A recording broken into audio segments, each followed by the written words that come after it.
Our journey in life on physical, emotional, psychological, psychospiritual is to transform the survival response. Who does it? Our heart. And this is why I call it the heart of survival.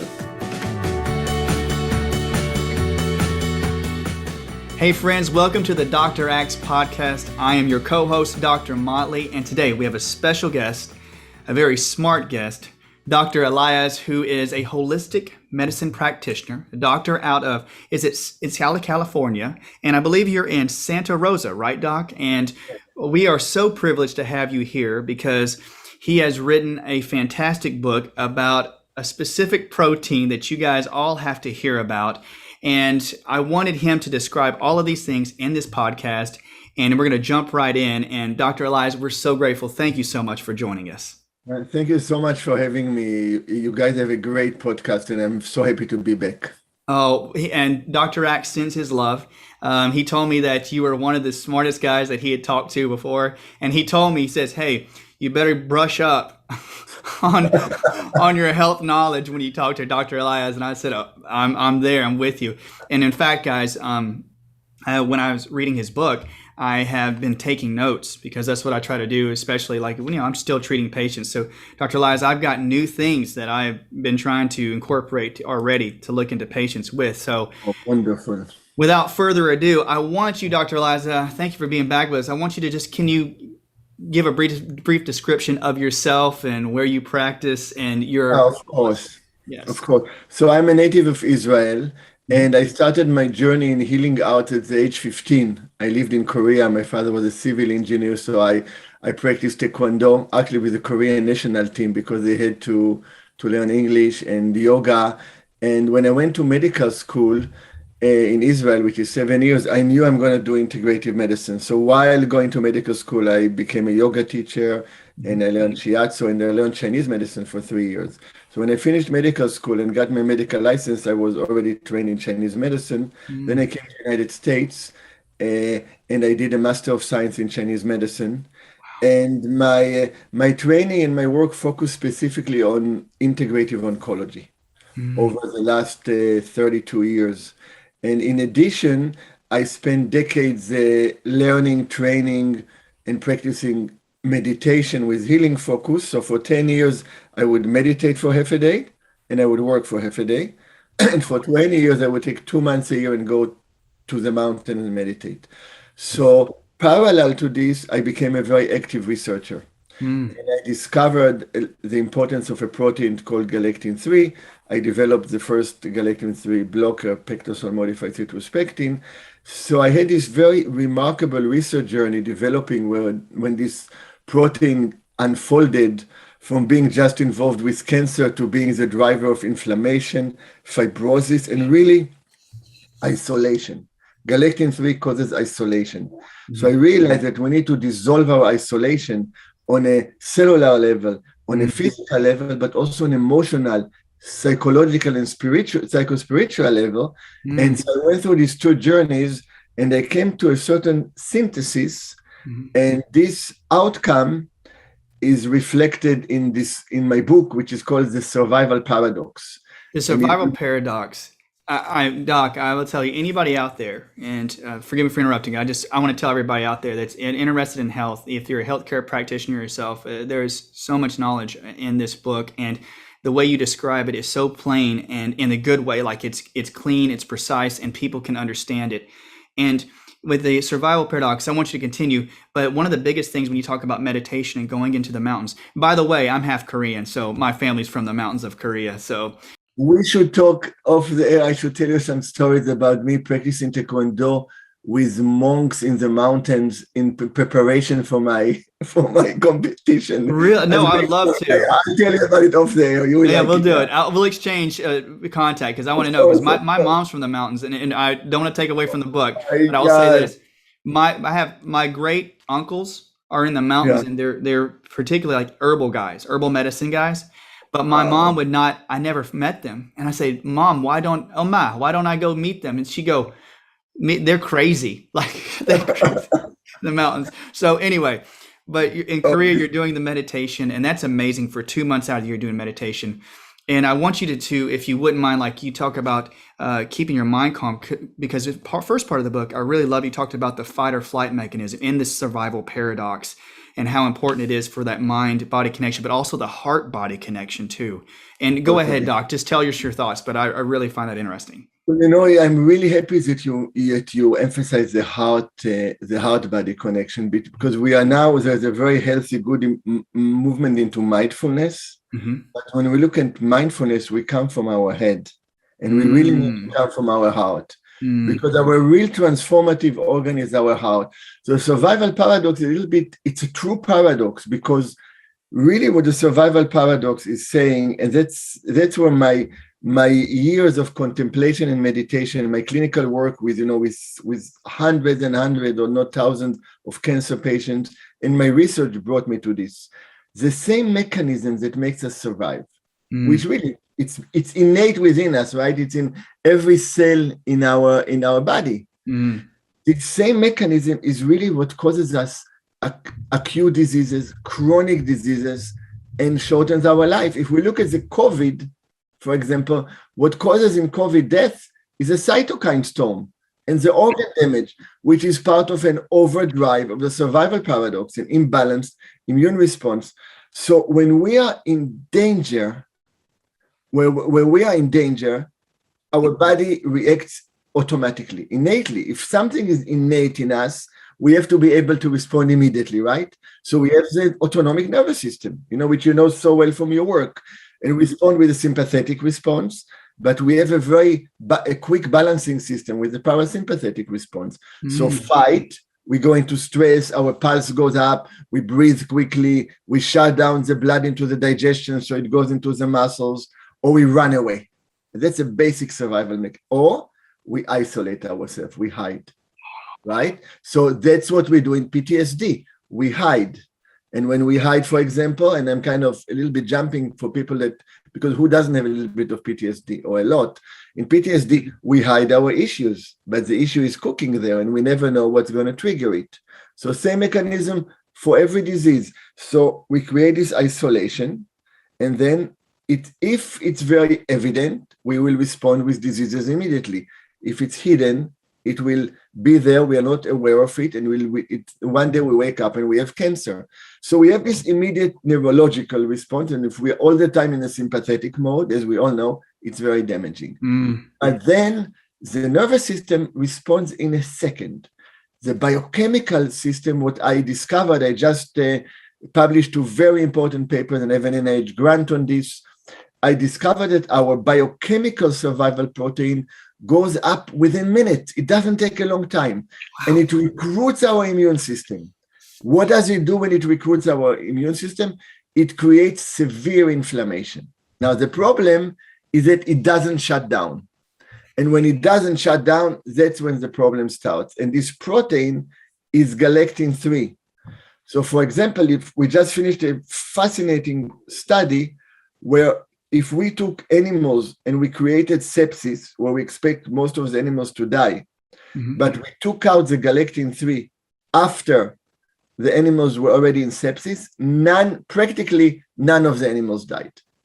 None. Right. So, right. I mean, 1 out of 10 compared to 8 out of 9. So if we look at this, we can understand what this will mean for the hundreds of thousands of people a year who are dying. So that's on the extreme. But on a simpler way, there is this local micro inflammation. That you and I and Dr. X, we deal with it every day. And there's inflammaging. So inflammaging is driven by galectin-3. So in holistic approaches, we know how important is inflammation. Medicine now is recognizing it more, a lot because of the COVID. But is inflammation really the cause? No, inflammation is an outcome. So the book offers a paradigm shift. It offers for the first time a look at what causes inflammation. What causes inflammation is our imbalanced survival response. And in the book, I explain it on a philosophical level. And then I go all the way to cellular biology, as you said, in very simple language. I took out about 95% of the science, but there's still enough. And how it produces inflammation, fibrosis, how it changes our metabolism. And then I go organ by organ about the damage it causes. I introduce, of course, the one simple change on a physical level using modified citrospectin, which is over 70 published papers. MCP, yep. Right, MCP pectosol, that's one thing. But then at the end of the first part, before I go into the conditions, I introduce how we are built to transform our survival response. Our journey in life on physical, emotional, psychological, psychospiritual is to transform the survival response. Who does it? Our heart. And this is why I call it the heart of survival. Now, we say, wow, how is it possible, right? Let's look at the physiology. If we look at the physiology, every organ in the body, every tissue in the body, every cell in the body wants to get clean blood, right? And wants to give away what it doesn't want. Arterial circulation, venous circulation, lymph system. And this is the survival of the organ, of the tissue, of the cell. And by the way, the side comment, we want to survive as a person. We want to survive as a community. We want to survive as a country. But we really need to survive as a world. Look what's happening in California with the fires and the floods. And we also want to survive as a solar system, and as a galaxy. The same survival mechanism, you'll see it in every level. But when we look into our body, and we can understand it scientifically, but we can also feel it in our heart experience. That's where the healing, that's the transformation. So if we look at this, that's how every organ works. And why? Because the organ wants to survive. And that's the beautiful part, like in that the part about how you describe the physiology. There's a part I want you to expound on even more. I know you have about the transformative heart, because when I was reading it and you actually showed how the heart, you say the psycho-spiritual, how that influences the mechanics and the biochemistry of healing, the healing mechanism, and how you funnel it down to how we all can heal internally, and that affects our outside world. Now, Doc, with that microenvironment, how it affects the heart, how it affects the organs, because I love the part you talk about the organs, because I'm in Chinese medicine too. I love how you talked about the lungs and the kidneys, because kidney qi is really big on my map. But I wanted to give the guys out there, the people who are listening out there, when we talk about, I'm trying to make sure I have this right, the galectin-3 protein. When we have that microenvironment, so galectin microprotein is a protein that can stick together. Is that right, Doc? You say it can stick together and make a pentamer. Is that right? Like a little structure? Yeah, totally. So it creates pentamer structures of five. They're five, and they attach to each other. Yes. But when they attach, they bring inflammatory compounds that causes fibrosis. So you create microcirculation. Oh. So I'll explain how it connects to the survival response, up balance. So there is a cell. So we talked about the cells and the tissues that want to survive. But one thing we don't recognize, we have close to 50 trillion cells in our body. Not million, not billion, trillion. Each cell, you know how many reactions in each cell? Close to 1 million cell reactions a second. And all this orchestra is working together. Why? Because we need to survive as a whole. But one cell or one tissue gets a microenvironment. It's covered with galectin-3. Oxygen doesn't come to the tissue. Metabolism changes, and it goes into a sense of survival. It wants to fight. Then it creates its own microenvironment, and it starts fighting the environment. How do we call it? We call it cancer. Oh, my word. Yes. Or we call it an autoimmune disease. And that's why you see galectin-3 driving cancer and cancer metastasis, galectin-3 driving autoimmune diseases, galectin-3 driving atherosclerotic plaque. Same thing, atherosclerosis. Under it, you have bacteria, you have viruses, you have heavy metals. So I'm offering a bigger understanding. And when you have a bigger understanding, then the tools we have become so much more refined and so much more powerful. It is true, Doc. When you talked about that section about like with cancer, and you talked about how even infections can use the galectin and the pentamer proteins to cover themselves and hide from our immune system and even cover up cell receptors. And guys, whoever was listening out there, remember, like when he was talking, it was great. There's a diagram in the book and it shows how it covers up the cell receptors. And then you even you say, hey, have you ever had an emotion come up? Have you felt disconnected from yourself? It's like, why? Because that biofilm, that film of proteins can be knocked off and then the biochemistry comes up. I'm so happy that you really got this point. It's for people who are pure scientists and haven't had the holistic experience. They say, wow, you really have to look at a cell as a living organism. It has boundaries. It decides what goes in and what goes out. Yes. So the galectin-3 creates this, but there is one organ that behaves differently. There's one organ that in order to survive, needs to get all the toxins from the body, needs to get all the blood everybody doesn't want, and accept this with an open heart, without discrimination. Now it's called our heart. If our heart doesn't get venous blood from the body, it won't have blood to give clean blood to the body. So the heart gets blood. It doesn't try to change it itself. It connects to the universe, to the infinite healing potential through our lungs, through our breathing. We exhale carbon dioxide. Wow. We get air, right? When we breathe air, think about it. When a molecule of air comes to our mouth or our nose, we are connected with the whole universe the moment the air is in our mouth. Physically, that's how it is, right? Yes. And then it comes to our heart, and then the heart gives the blood everywhere without judgment. The aorta is a stiff organ. But who does the heart nourish first? The heart nourishes first itself through the coronary arteries. But the heart will nourish itself only after it finished its work of serving others, of purifying the blood and giving it away. So the heart nourishes itself in order to nourish the other organs and as part of nourishing. And that's the transformative part of the heart, what I've coined open heart medicine. And this is why love, compassion, and understanding that everything can be transformed is the essence of true healing. Everything else is just tools. That's a great, Doc. I'm writing so many notes down. So sorry, this is so good. When in the book, when you talked about the transformative heart, and we talked about, like you say, in Chinese medicine, how it connects to the universe through the lungs. I remember you mentioning in the book about how the heart directly is like the mainstay. They call it like the emperor in the body, or the empress, and how much your physical state is affected by, of course, the clarity of the blood, the cleanness of the blood, but how you your mind and your mindfulness. Now, I love the idea of how when you talked about the galectin-3, you're talking about the heart.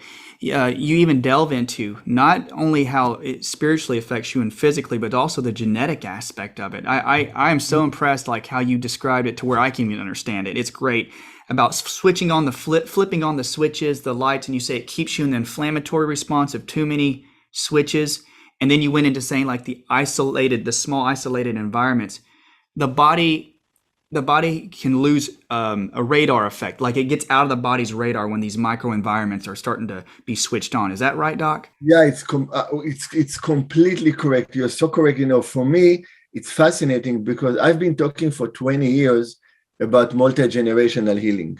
Oh, and now that epigenetics came in, so I used to draw diagrams for 20 years, and when I explain how it happens and how we can heal it. And now epigenetics supports it. So in the book, after I describe the process, and as you know, I go through every major organ, I offer true solutions. So I look at detoxification in a much bigger way. I really explain it from the point of view of the imbalanced survival response. And then, so there are 3 key chapters for what to do. One is detoxification, really on a daily basis and in a focused way. And I have a lot of published papers and research in this and clinical know-how from decades. And then I talk about healing our scars of survival. And the healing of scars of survival are both emotional, psychological, like with PTSD, but also physical. And one of the big things that I do, I'm not the only one, is injecting scars, with Procaine. So we take a scar and that has been there for 20 years, and we inject it with an anesthetic, with some homeopathics, and it's numb for 45 minutes, okay? In practically 100% of the patients, the scar will be smaller after the injection. Some people by 20%, some people by 80%. But here is the insane part. For all of them, it will never come back. Wow. How can a scar that is 20 years go away? Well, when we numb a scar, we stop the connection between the scar and the input to the brain that there is a scar. And the body forgets. And what it tells us is that anything and everything is possible. If we can change a scar of 20 years, we can change anything. And that's why one of my favorite sentences is not everybody will be a miracle, but everybody can be a miracle. Oh, man, yes. Because scientifically, nothing stays the same. We are different now than we were half an hour ago. I didn't know you. Now we have a connection with Korea. I'm waiting to talk to you. I've learned stuff from you. You have learned stuff from me. Our body responded. We are different. Yes. Right? And everything changes. And our problem with our health is that we fixate. So in the book, I talk about detox. I talk about healing the scar of survival. And the book is full of dozens of my heroes, of my patient stories, and how they transformed the survival paradigm. Really very inspiring. And at the end, I give the gate into meditation as a way to truly transform. And then afterwards, I give 70 pages of detailed protocols, practically. So there is a philosophical part, the understanding, the know-how, and then a lot of protocols. So this is why this book is packed. You're right. It took me 3 years to actually write the book. And you can tell, Doc, through the book how with the information, the stories that you've affected with people's lives, and when you see how each story, how much knowledge you've gained over the years. And I don't just say this to blow your head up, but I really mean that you can tell that the more experiences you've had with dealing with people with cancers and with heart issues, all of these things and it add up. And you can see through the stories how much multi-versed you have to be when you were looking at somebody. Like you had to learn how to look at their structure and then their epigenetics and their genetics. And you can see throughout the stories, which to me, even reading the stories, I learned so much even about health, just reading the stories that were coming from these individuals. And I love the fact that when you're teaching meditation and you're teaching the mindfulness, I was going to ask you this, Doc. When you say when using propane to help heal the scars in the body or help heal taking galactin away to help with fibrosis, when you see that and taking the inflammation away, information getting to the brain, like the body finally getting information. That happens a lot through your stories too? Like you're helping people with that, right? They forget. There's that idea of forgetting their problems, and the trauma creates scars. Have you found that when you treated the scars, treated the heart, that they're more in touch with their emotions? They've actually been able to get into deeper meditations and such? Of course, this is my specialty, and that's what I do. See, I also offer, which I do all over the world, I offer meditation and healing retreats where we go through this process. And you can see cancer markers improving in a few days. So how is it possible? Because if we recognize that because what is a survival paradox? What is survival? Mm-hmm. Survival is not letting go of something that is not supposed to be there. So we fixate because we don't recognize that everything is changing. So when scar is a dead, right, tissue with no movement. Mm-hmm. When it gets smaller, there is more movement. So we create this healing psychologically, physically, on all levels, through diet, through exercises. And so we integrate Qigong and yoga and breathing and meditation. And also when I teach, or even when people read the book, I try to connect to them from my heart, create a transformative effect. So that's a skill from these decades of meditation, of, tens of thousands of hours of sitting in nature and meditating. Something happened, during this time. Now it's my time to really share it. So yeah, it's exactly so. It's really, the book often opens a door to a different way of experiencing your life. Mm-hmm. And I'm getting this feedback from many very skilled, experienced doctors, like, Isaac, you really changed the way I look at health and at medicine. So it's a new paradigm. And the idea is just is letting go, letting go. And anything we can do to let go, if it's a scar injection, if it's a movement. And you can see there's a story of Charlie that actually was, there was a TV program about him that came to me with metastatic prostate cancer at 204 and lived for 14 years and lived a great life. And I was with him when he died. I guided him through his leaving his body, and he had a great life. But he was shot as a pilot in low-level helicopter. He was shot 8 times in 1 year in Vietnam because he had to face his enemies literally a few feet above the ground, and they either shoot you or you shoot them. And he would have terrible PTSD, you know. And he got to a place where he could see these people, and what he would feel is love and compassion for them. Wow. And it transformed life. And when he recognized it, so when I taught him this epigenetics that you mentioned in a retreat, he had a deep recollection, and he let go in a deep way, and pains he had in his pelvis for years from the cancer disappeared during the night and did not come back, because he had a healing, because he was able to really let go. Now, he was connected to me. We had a heart-to-heart connection. Not everyone is like this, but there are a lot of people who are like this. That's the potential for healing. That's why I'm writing this book. People have to understand that it's beyond take this herb or take this nutrient. And, you know, you coming from Chinese medicine, you really understand it. And I want to emphasize, for doctors of traditional Chinese medicine, there are real jewels in this book that you will not find in a regular Chinese medical school. I a deep agree. understanding of the organ connection because I spent decades studying in so many different places, and I collected these jewels and I put them into each chapter about the organs, you know, and how they work. And you can see, Doc, that whenever those jewels, like I was eating it up because I really do appreciate the way that you show the connectivity of organs. And many times we're such in a reductionist type style health system that when you start to see how each organ plays, and then see how not letting go of an emotion or that trauma affects one organ and keeps a triggering effect around the body, it's eye-opening. And I say that everybody out there should read this book, because it not only, this is the beauty of it, is that you go through the systems of the body.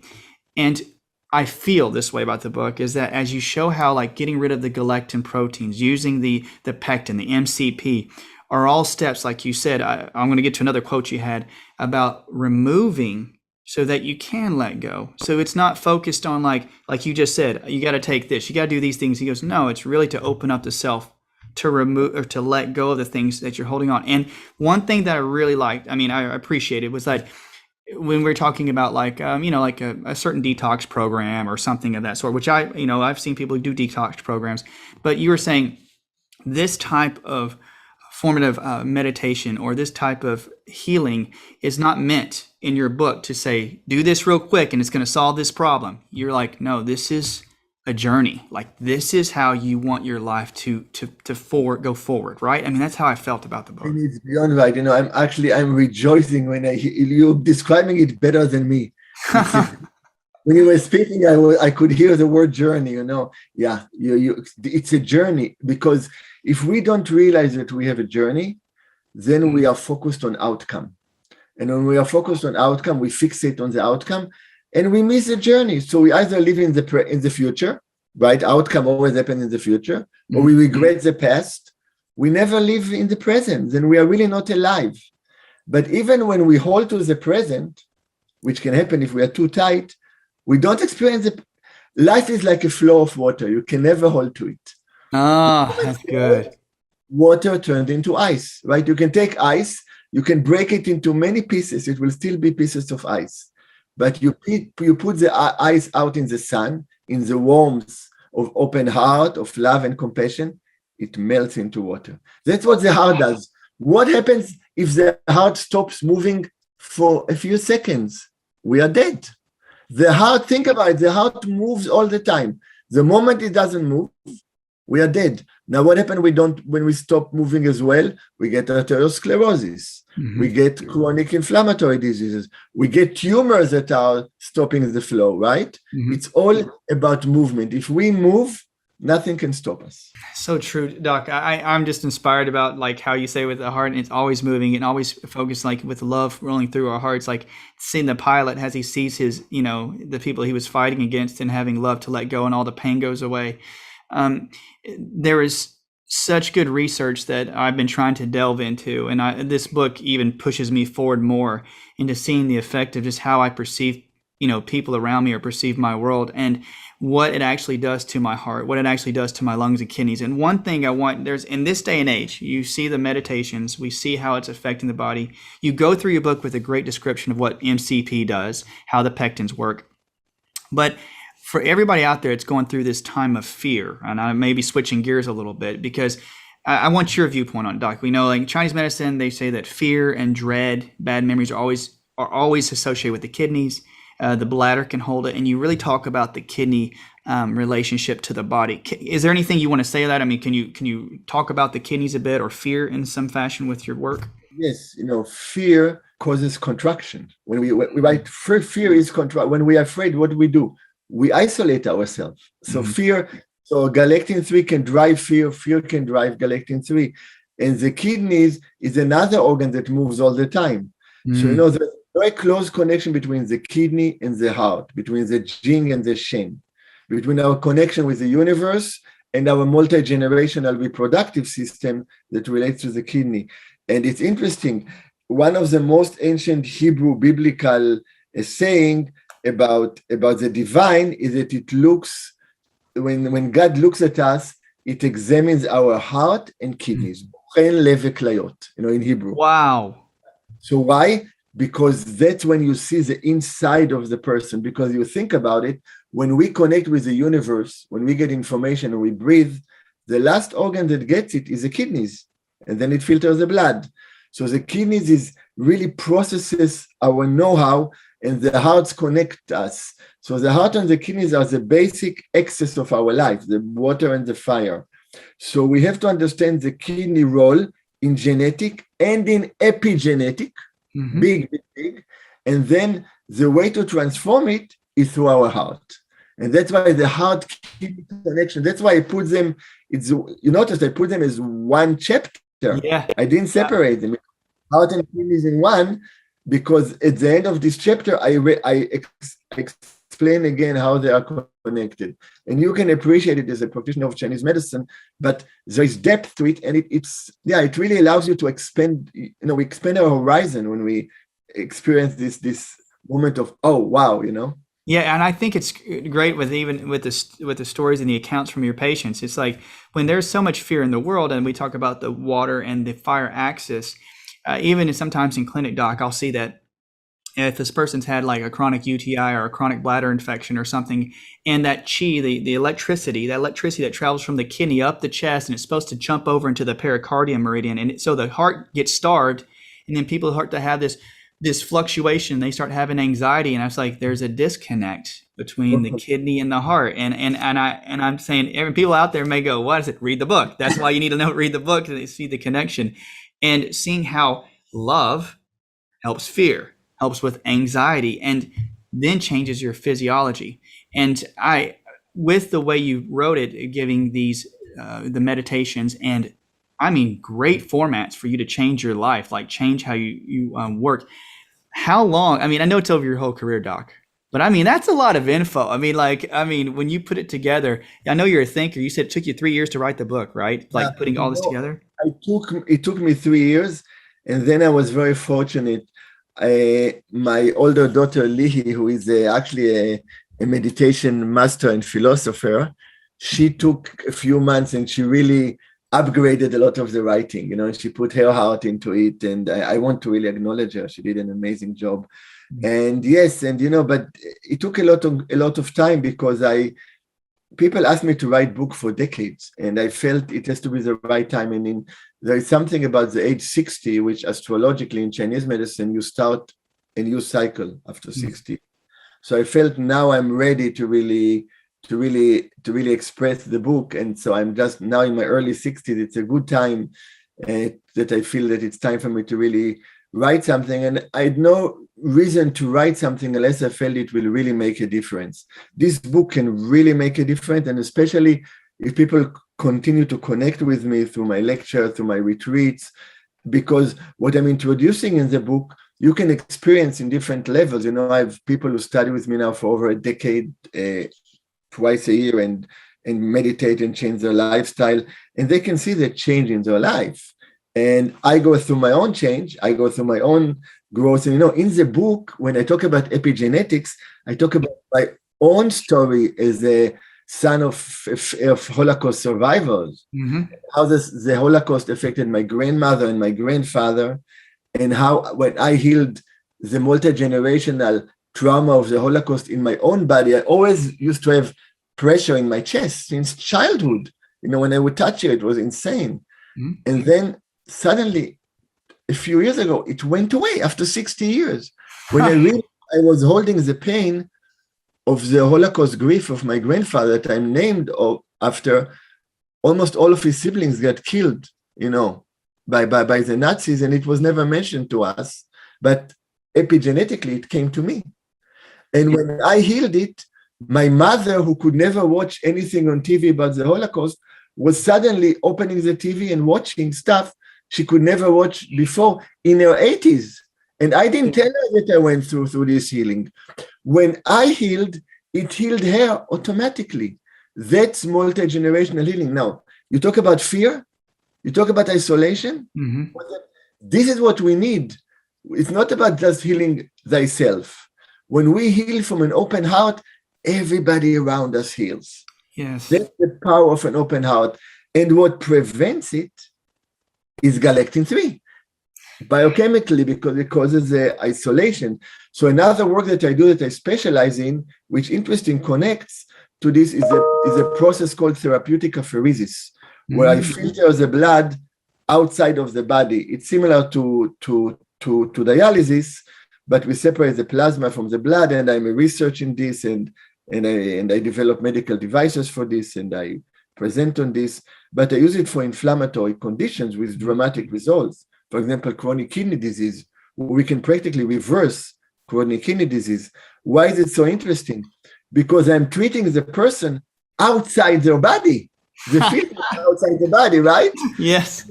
You think how I got to this, how my life journey got me to expand my treatment to outside of the physical body. Wow. My meditation journey got me there. In my research, I had no idea galectin-3 will stop inflammation and fibrosis, but I was the first to make the observation in the late 90s. That's why I have the patents on this. And now it's much bigger than me. There is now basically a paper published on pectosol, on modified citrospectin by a certain university every 2-3 weeks. I even don't know about the research they do anymore because it became so big. And, there are thousands of papers on galectin-3. There are over 70 papers just on pectosol. And this is a part of community effort. And, it didn't happen overnight, as you know, and we know. First they ridicule you. Yep. Then they fight you. And then they say, oh, it's self-evident. So now we are in the self-evident phase, and, oh yeah, of course. Yeah, it was always there. We didn't research enough. Like when you found the pectin, so pectin, doc, it's so effective, and they're doing these research now. For those out there that don't know, pectin's like citrus, right? It's citrus that you use like a citrus compound. It's specifically modified. All the research was done on pectosol. And one of, so I don't mention the name of the product at all in the book, but it's important to know because there's a lot of borrowed science. People borrow my science and they put out other pectins, which are not the right product. So all of this research was done on my specific modified citrospectin, which I developed and put out as early as 1995. So it has 26 years of research, Yeah. That's amazing. And I think that the combination in the book about how all these things come together, the holistic view of a person, but it's really mind blowing how much research that you have done in your life. And you say doing things outside the body, getting your download from meditations to find out how to help heal people in this manner. I don't want to feel like I'm jumping around too much, but I love the idea, and it's not the idea about epigenetics. When you say that healing your family line, I see that sometimes. I see it a lot of times in the office where a person may have a fear or a base of fear or some form of trauma, and it's almost like it has a ripple effect. And I don't know how, like you said, it goes in a sense reverse. Everybody thinks of genetics going downstream, like only to your children, you know what I mean? But when you think about epigenetics, it goes in all directions. Right, because this is, wow, this is brilliant that you noticed this. Time doesn't move just in one direction. Time moves now. It sounds crazy. And this is something I've been talking for 20 years. Mm-hmm. Time moves forward and time moves backward. Mm-hmm. We just can't comprehend that time goes backward. We are affected not only by our past, but also, are you ready, by our future. Wow. My mother got better because her trauma, after her trauma, I was created and I changed in the future my habit and it went back to her past, right? I'm telling the story. So time is multi-directional and that's part of not holding. And this is part of, so this again, when I do a retreat, in the second or third day, I give a lecture on it. It's probably my best lecture. And there are people who have heard it 20 times. And every time it does something different. That's what happened to Charlie. When I explained this to him in a retreat, that's when at night he had this major healing because he took it in. As you said, he worked with it. So that's really the next chapter. When people understand the survival paradox, then the next question is, how do you change the survival paradox? And this is what we need. That's what, as people, that's what our communities need. That's what this country needs. That's what the world needs. You know, if for one moment, if for 1 minute, every person forgave everybody else in the past, in the future, and we opened our heart to each other, there will be a world peace spontaneously. It will take 1 minute, 1 minute. You know, when they say like all the generational energies that literally are the electrical patterns that are in your DNA are passed down. And I always think it was very, very, not weird to me, not weird at all in Chinese medicine, but to think that the idea that if I resonate or if I heal something within my DNA and that DNA resonates with patterns that go far behind, like in through my DNA, I was like, if you erase a pattern, erase it, or if you, create a balance, right, you have to realize that you balanced the effect of it in the past. And I was like, that it makes total sense. I was like, you helped the generation, your daughter heal and your mom heals it because you erased the whole pattern, like the whole spider web behind you. And I think the amount of energy that we contain, I know this is going that route, it's mind blowing. It's amazing how you're describing it. People who are listening, they may not realize the jewels that you are giving them right now, because when you erase the web, this web is going to people that we don't know are related to us. Yep. They are going to get better, I mean, this is shown in animal studies. We have to realize we are made from endless number of people. We look at us and we'll take a generation as 25 years average. Mm-hmm. We go back only 1,500 years. It's 2 to the 60th power. It's an infinite number. We go 3,000 years. It's completely infinite. Infinite number have made us. There is no way that each of us one day in the past didn't have mutual parents or siblings or relatives. That's the interdependent genetics. But we also have interdependent epigenetics, behavioral patterns, right? We see abuses in the family going generation after generation after generation. That's why we have this chain that we're not aware of. And what you describe is exactly. And when I teach meditation, I describe the spider web and how we cut it one by one by one. And you can have 3 webs left. You can have 100. You still have the webs. And then when you cut the last one, boom, everything becomes infinite. And that's true freedom. That's infinite healing potential. That's what open heart medicine is. That's when the survival paradox get truly transformed. That's spontaneous healing in cancer. We all have this potential because we're all humans. We all change all the time. We all have a heart. We're all connected. Well, Doc, that is probably that's a good point to lead into. I want people to know how to connect to you. I want you to let us know, your Survival Paradox is your book. You can get it on Amazon. You can get it all major, book outlets, right? And right. Everybody out there, I'm listening. I'm telling you, the conversation we just had about epigenetics, about your heart, cleaning your genes, cleaning your cells. It's all in this book, and it's a really good read. I'm saying that really you can go through it and it's explained very well. And Doc, do you do any type of like social media? I want to know your website, your social media, contact for your retreats. How do they get in contact with you? People can go to the survivalparadox.com. Okay. But if you go to the survivalparadox.com and you connect with me, I'm going to give lectures and seminars. I'm going to do a 1 week for free next year on the survival paradox to take people through the experience. And they can go to Dr. Elias, DRELIAZ.org, and they can learn more about modified cytospectin by going to just looking at pectosol.com.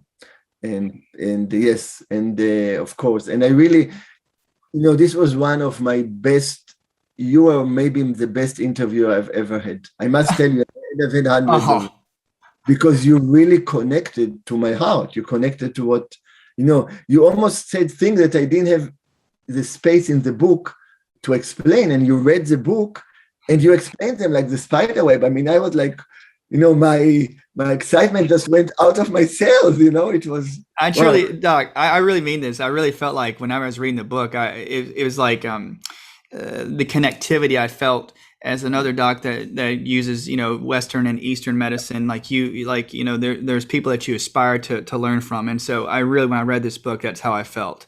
And I just want to say thank you again, because I was eating it up. I got up at 5 a.m. the other day, and I was like, well, I'm going to go back over that whole, the whole galectin thing again, because I was like, I got to make sure that I know the structures in my head, but also the heart part of it really got to me. So it was a great, Doc. This has been a really great interview, and I think after we gotta connect, just keep in touch, Definitely, it'll be good. So everybody, guys, check out Dr. Elias' website. Check out his book. Remember, The Survival Paradox. Great information.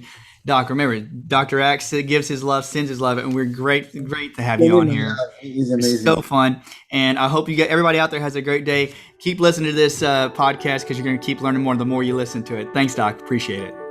Bye-bye. This podcast is for information purposes only. Statements and views expressed in this podcast are not medical advice and have not been evaluated by the Food and Drug Administration. Opinions of guests are their own, and this podcast does not endorse or accept responsibility for statements made by guests. In some cases, individuals on this podcast may have a direct or indirect financial interest in products or services referred to herein.